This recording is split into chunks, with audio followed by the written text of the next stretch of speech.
Я твой отец. Из всех искусств для нас важнейшим является кино. Цитату товарища Ленина знает каждый российский школьник. И эти слова доказывались делом. Киносеть от 1,5 сотен в дореволюционной России разрослась до 150 тысяч к концу советской эпохи. Лихорадка визуального искусства дошла и до нашей далекой республики. Первый кинотеатр начали строить в 1939 году. По идее, уже в 1941 году должно было завершиться, но началась Великая Отечественная война, многие были мобилизованы. С этим у нас большая проблема была по строительству. И тогда начали привлекать, можно сказать, народной стройкой. Да, в Субботике начали привлекать трудящихся, старшеклассников. Примечательно то, что цемент привозили из Иркутской области на барже, на кораблях. И вот местное население, они помогали разгружать вот эти весь цемент и так далее. Несмотря на то, что война шла, в апреле 1942 года вот эта стройка, вот этот кинотеатр центральный уже был завершен.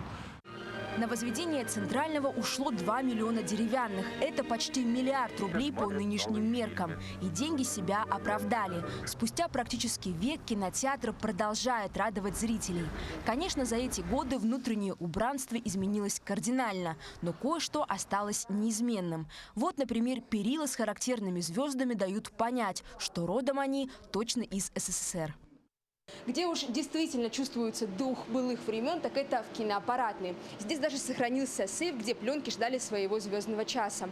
Это, например, бобина с одним из самых любимых мультфильмов советских детей «Каникулы в Простоквашино».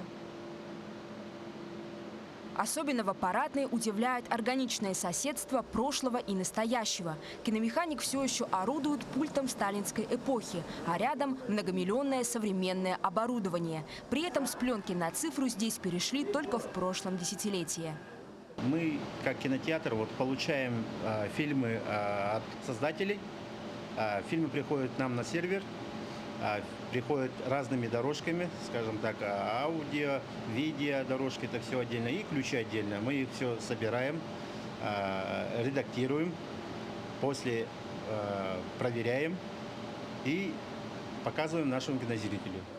Сегодня на экране кинозала большой фильм «Призраки Якутска». А за порядком снаружи следит администратор Оксана Пешкова. В кинотеатре ей знаком каждый гвоздик. Женщина трудится в Центральном еще с 90-х годов. Начинала как билетер, но фронт обязанностей был большой. От сантехника до психолога, шутит Оксана. Почти за 30 лет стены кинотеатра стали родными. Во-первых, оно не только как здание, да, вот как фундамент. А историческое оно и для людей. Здесь же столько судеб сложилось, и свадебные кортежи даже заезжали к нам, и актеры были у нас тут очень много. С самого открытия не было ни дня, чтобы кинотеатр не работал. Даже в самые тяжелые времена якутяне знали наверняка, что в центре столицы их всегда ждет волшебный мир кино. И хорошо, что ждет до сих пор. Ржана Гармаева, Илья Сыромятников, Якутск.